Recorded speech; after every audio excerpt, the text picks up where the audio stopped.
Nosso tema da noite de hoje é do capítulo 27, que é Pedi pelo quereis. Vamos falar do item 21 sobre a lei de Deus. Nós fazemos parte de um grupo de estudo da mediunidade, às quartas-feiras. Nesse grupo foi estudado, foi comentado sobre a programação reencarnatória e sobre aqueles acontecimentos funestos que acontecem com crianças, com adultos, né? Muitos deles são mortos. E aí se ficou a interrogação: a pessoa pode vir programada para morrer pela mão de outro? Se isso é uma verdade, então aquele que cometeu está cumprindo apenas a vontade de Deus. Ele não tem ele não tem responsabilidade pelo lado. Certo? Como é que é? Estou tentando falar. Verdade ou mentira? Mito ou verdade? Né? Mito ou verdade? Inverdade. Por quê? Vamos no item 21 desse capítulo 27, que fala sobre oração, sobre pensamento. Ela discorre alguns itens sobre a lei divina. Olha só, eu separei alguns itens para nós entendermos essa situação. Eu vou deixar mais claro que no final vou deixar também para algumas perguntas, 2 ou 3 perguntas, para nós respondermos se tivermos condição, tá? Olha como é que é a lei divina. O homem suporta sempre as consequências das suas faltas. Não há uma só infração à lei de Deus que não tenha punição. 2. A severidade do castigo é proporcional à gravidade da falta. 3. A duração do castigo é indeterminada e está subordinada ao arrependimento do culpado e o seu retorno ao bem. 4. 4. Desde que o culpado clame por misericórdia, Deus o ouve e lhe envia a esperança. Mas o simples remorso, acrescenta essa lei. Mas o simples remorso do mal não basta, pois é preciso a reparação. 5. O homem é assim constantemente o árbitro de sua própria sorte, podendo abreviar seu suplício ou prolongá-lo indefinidamente. Sua felicidade depende da sua vontade de fazer o bem. Esta é a lei divina. Deus perdoa alguma coisa? Deus não perdoa. Deus é vingativo? Também não. Ele é Pai amoroso e misericordioso. Pai amoroso e misericordioso. Então, como é que ele cria uma lei que não existe, que a gente tem que suportar sempre as consequências de nossas faltas? Que não há só uma infração à lei de Deus que não tenha punição. A lei existe para ser cumprida. A lei existe para ser cumprida. Todos aqueles que se afastam da lei divina incorrem no exercício da lei, da justiça da lei. Da justiça da lei. Por quê? Porque senão virava um desequilíbrio total. Se a lei não fosse, não tivesse uma punição, nós ficaríamos ao arbítrio da nossa vontade e faríamos o que quiséssemos contra o outro e contra Deus. Então, todos nós temos uma programação reencarnatória, certo? Ou errado? Certo. Todos nós temos. Ninguém caiu de paraquedas na casa que nasceu, na cidade que vive, nem nada. Nós estamos no lugar certo, com as pessoas certas, para estarmos cumprindo com a melhor condição para buscarmos a nossa iluminação espiritual. Mas nós somos espíritos, gente, que não fomos criados no momento da concepção, não.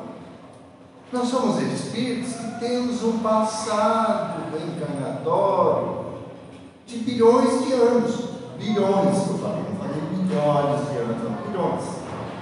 De acordo com a resposta à questão 145 do Livro dos Espíritos, todos nós tivemos a mesma origem e temos a mesma destinação, sermos espíritos puros um dia.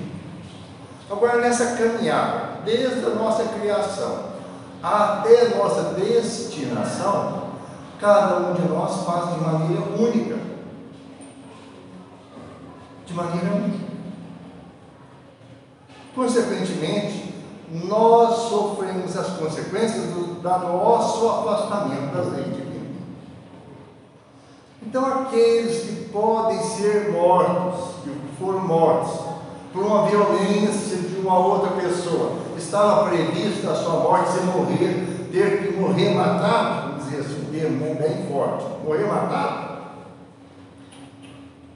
Deus não utiliza de ninguém para o cumprimento da sua lei. Não utiliza da nossa incúria, da nossa impiedade, da nossa violência interior. Então ninguém veio para ser morto, matado, não. Ah, mas como é que ela passou por uma situação, a pessoa passou por uma situação dessa? É porque, por sua economia espiritual do passado, ele já tem feito um mal desse com o outro. Então, consequentemente, ele não teve a proteção espiritual necessária para se livrar deste mal. Mas não quer dizer que o outro que cometeu esse fato não tenha consequências graves. Tem. Agora, só que a lei não é quantitativa, gente. Você matou um, você tem que morrer uma vez. Você matou dois, você tem que morrer duas vezes. Você matou 50, você tem que morrer 50 vezes violentamente. Não. Ela é uma lei para que nós possamos aprender. É de aprendizado. É uma lei para nós aprendermos. Tanto que, olha aqui, a severidade do castigo é proporcional à gravidade da falta. É a gravidade da falta. Agora vem a outra. A duração do castigo é indeterminada. Não está sujeito à justiça humana, dos juízes que leem o Código Penal, se a pessoa é culpada. Então a pena pode ser de 5 a 10 anos. Tem as atenuantes, tal coisa, então vou dispor 8 anos. Não é assim. A lei divina não tem duração. A severidade da duração do castigo não tem a severidade do tempo devido. Por quê? É indeterminado. Cada um de nós vai despertar uma hora, um momento. Tem pessoas, tem espíritos que às vezes demoram séculos para despertar. Tem outros que despertam assim, tomam consciência da sua incúria espiritual. Nós já participamos de reuniões mediúnicas, faz há 37 anos que participo da reunião mediúnica. Nós tivemos os casos mais díspares possível. Tem pessoas que até hoje estão passando, que viveram no século anterior, no século XIX, ainda estão na mesma situação. E aí, a minha curiosidade às vezes não é o bastante, né? Eu pergunto para eles assim, que ano que nós estamos, meu irmão? O espírito, quando tem um problema, ele fica numa monoideia, uma ideia firme, constante, né? E aí eles param no tempo e no espaço. Aí o último que eu atendi, ele disse nessa situação, ele falou assim: nós estamos em 1832. 1832. E a duração das suas penas ainda até ali, até o dia de hoje. Porque ele não se arrependeu. Não deu conta, não tinha dado condições ainda de ser encaminhado. Então, a continuação desta duração é indefinida. Porque cada um de nós vai dar o basta quando se conscientizar da sua responsabilidade espiritual. Desde que o culpado não clame por misericórdia, Deus o ouve e lhe envia a esperança. Então, o Espírito tem que buscar, através da oração, do seu arrependimento, o seu atendimento. E aí, como todos nós somos espíritos endividados, né? O nosso mentor dá sempre a prontidão para nos ajudar. Nós seremos, quando clamarmos por misericórdia, por perdão, nós seremos auxiliados e seremos encaminhados para tratamento em planos espirituais específicos, hospitais específicos, para que possamos nos preparar para uma nova encarnação. Aí há todo um projeto encarnatório a fim de que nós possamos vir e resgatar aqueles erros mais prementes do nosso espírito, aqueles que a nossa consciência culposa nos acusa mais. Por quê? Mas o simples remorso do mal não basta, pois é preciso a reparação. Então, muitas vezes nós estamos vivendo numa casa, numa família consanguínea, em que o filho não conversa com o pai, é inimigo do pai. São inimigos de irmãos. E assim por diante. Por quê? Porque estamos retornando para mesmas condições que temos compromissos com ontem, com o passado. E aí, vamos ter que reconstruir, fazer uma reparação, aprendemos a amarmos uns aos outros, a fim de desgastarmos velhos enganos do passado. Há pouco tempo nós atendemos um espírito, nós contamos vários casos assim, para poder vocês entenderem também mais além. E aí, ele estava desencarnado e era o obsessor daquele que estava obsediado encarnado. E um jovenzinho ainda de 14, 15 anos, ele começou o seu tratamento na casa, e o espírito dizia assim: eu quero tirar a vida dele, como ele tirou a minha vida. Eu estou nessa situação por causa dele. E aí conversamos tudo, uma vez, duas vezes, na segunda semana, na terceira. Aí na terceira ou quarta semana ele chegou e disse: eu estou cansado, porque eu vejo que agora, depois de vocês terem interferido, eu não consigo mais atuar como eu atuava na mente dele. O que eu faço? Então, meu irmão, agora vamos buscar atender você também. Por que você não acompanha os mentores para um tratamento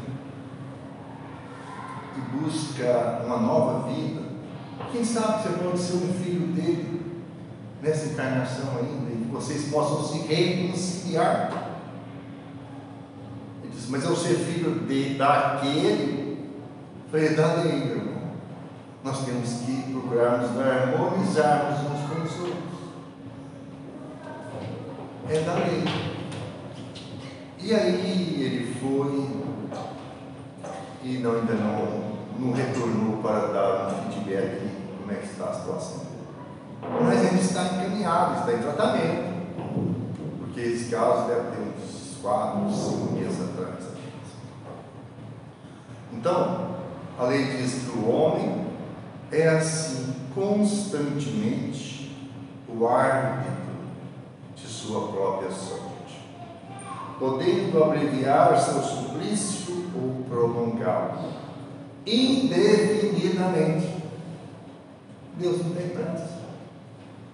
Deus sabe que nós somos perfectíveis, ou seja, um dia vamos ser perfeitos, espíritos puros, e Ele aguarda que nós nos conscientizemos desta realidade, porque não existe mérito nenhum se Ele nos obrigasse a ser perfeito da noite para o dia.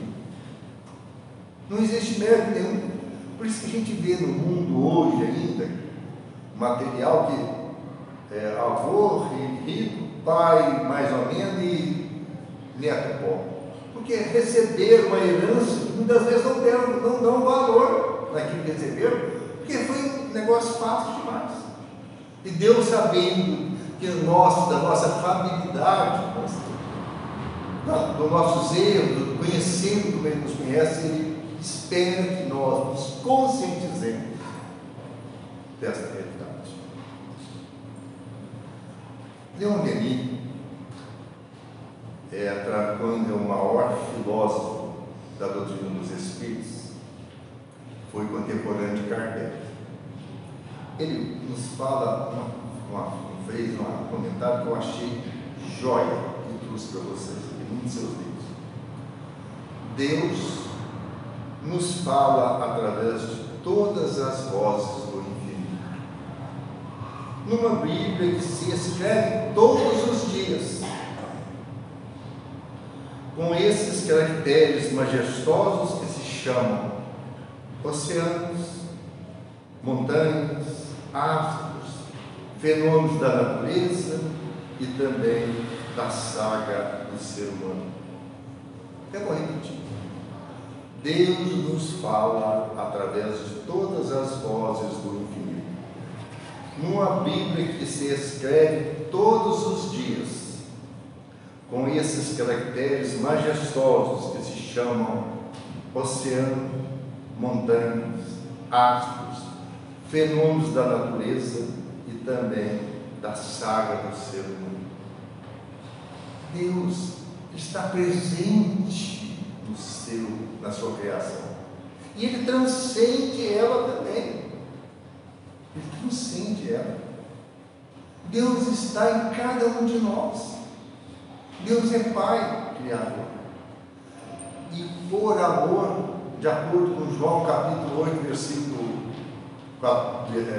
capítulo 4, versículo 8, Ele definiu Deus como Deus é amor. Ele nos criou com um ato de amor. Ele não gosta mais de mim do que de nenhum de vocês. Ele gosta de igual, porque Ele criou tudo isso. Nós apenas somos mordomos de Deus. Nós podemos apenas transformar aquilo que Ele criou. Ninguém cria nada. A criação já existe pela vontade de Deus. Então, como é que nós temos que fazer para cumprirmos com as nossas metas reencarnatórias, de acordo com a lei divina? O que nós temos que fazer? Igualzinho a tradição deu, nós temos que aprender a servir. Porque se nós fomos criados por um ato de amor, o mínimo que nós podemos fazer é amar. É o mínimo. O próximo. Para podermos ajudar Deus na criação, como co-criadores de Deus.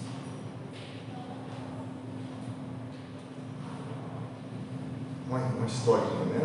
Depois que a gente fica velho, a gente fica contador de história, meus cabelos brancos já me permitem isso. Um escritor se isolou numa curtela, de pescadores na beira do mar, para ter facilidade de receber as intuições, né, para escrever o seu novo livro. Ele é um escritor famoso. E sempre cedo ele se levantava e gostava de ver as ondas batendo na praia. E andava para um lado, andava para o outro.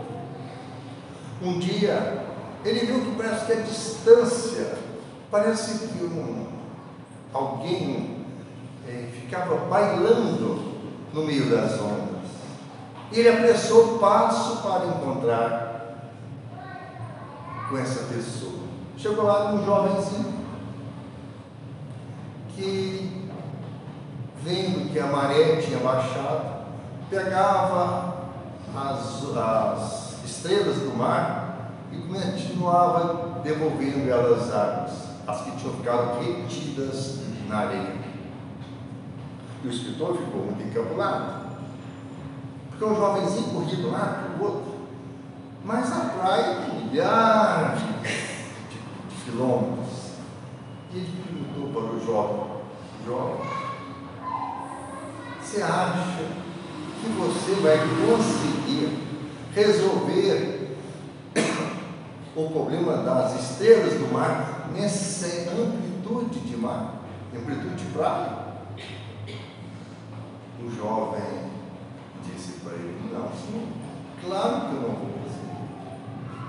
Mas para essa aqui, pegou uma estrela do mar e jogou de novo no oceano. Para essa aqui eu fiz a diferença. O escritor passou a noite em claro depois, meditando na profundidade daquele conceito. Como é que um jovenzinho pensa com tanta maturidade? Porque ele resolvia aquilo que ele podia. E ele começou a internalizar esses conceitos. Ele começou a pensar, o que eu estou fazendo para fazer a diferença no mundo? Será que eu estou cumprindo com as minhas finalidades? Ele era espírita, escritor. Uma finalidade reencarnatória. Será que eu estou cumprindo com a minha missão que eu vim aqui? Eu abandonei minha família, abandonei meus filhos, para estar aqui em paz, para poder escrever. Será que eles não vão sentir para poder facilitar, para dar razão ao meu ego apenas? Será que é isso que Deus quer de mim? E começou a destrinchar e viu que ele tinha que voltar para os seus, que a maior responsabilidade que ele tinha é com os seus familiares, porque lá de fato que ele tinha nascido, que ele tinha tido compromisso reencarnatório. Uma outra história para a gente começar a pensar.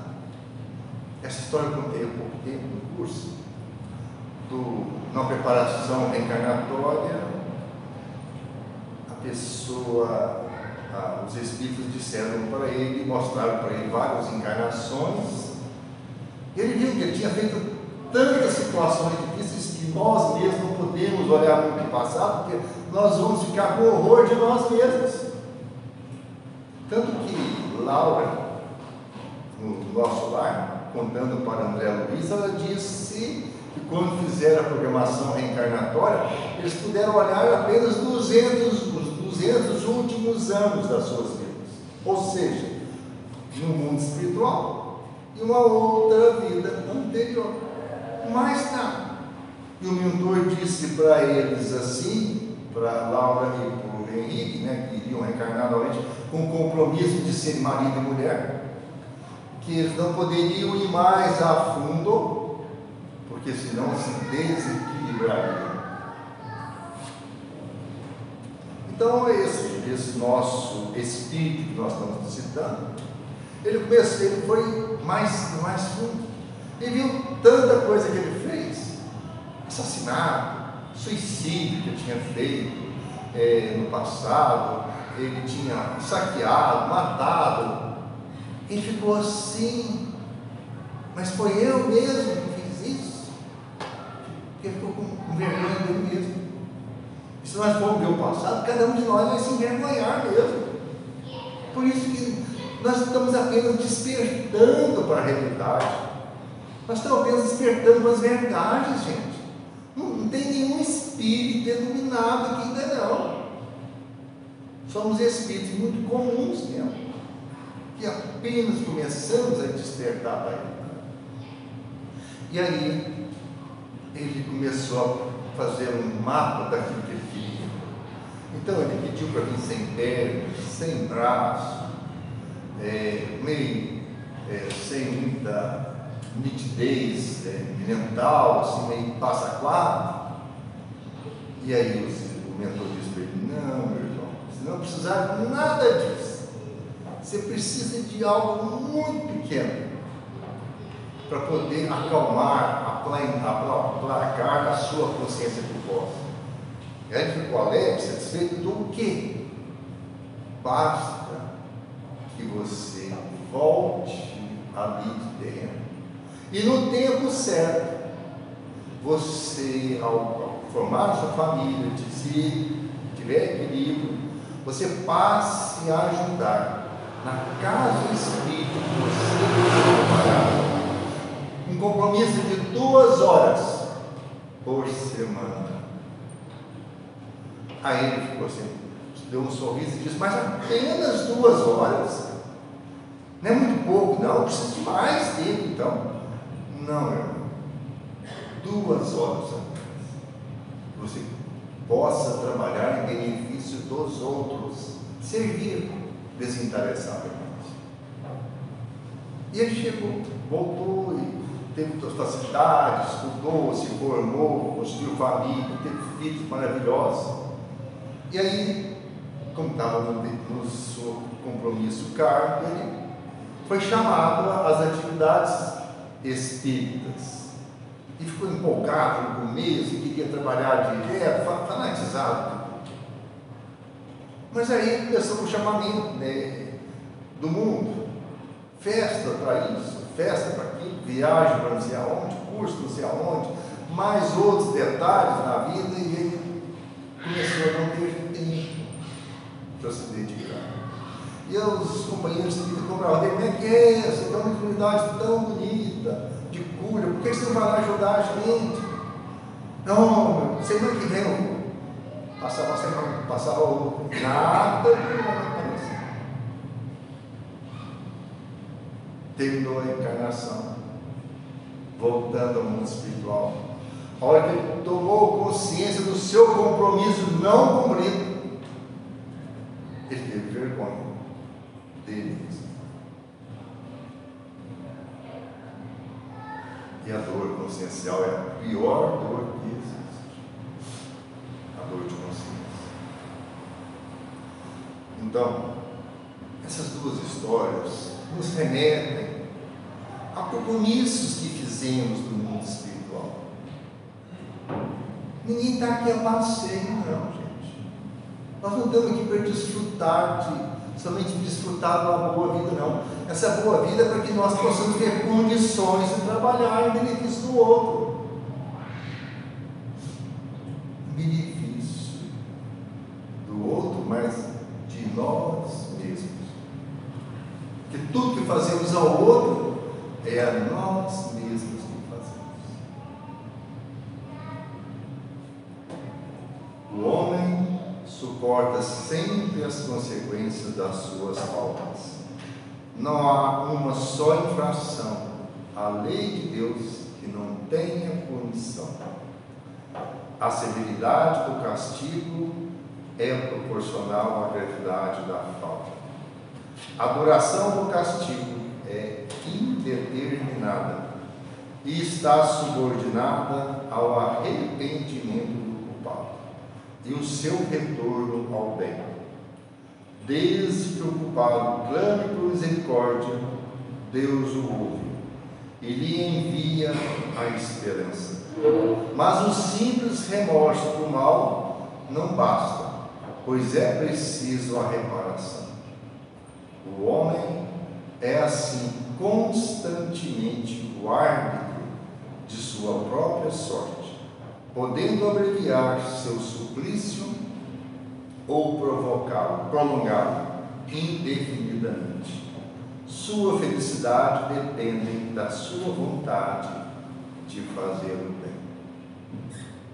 E aí, como é que ficamos com a lei divina? É uma resposta que cada um de nós tem que responder intimamente.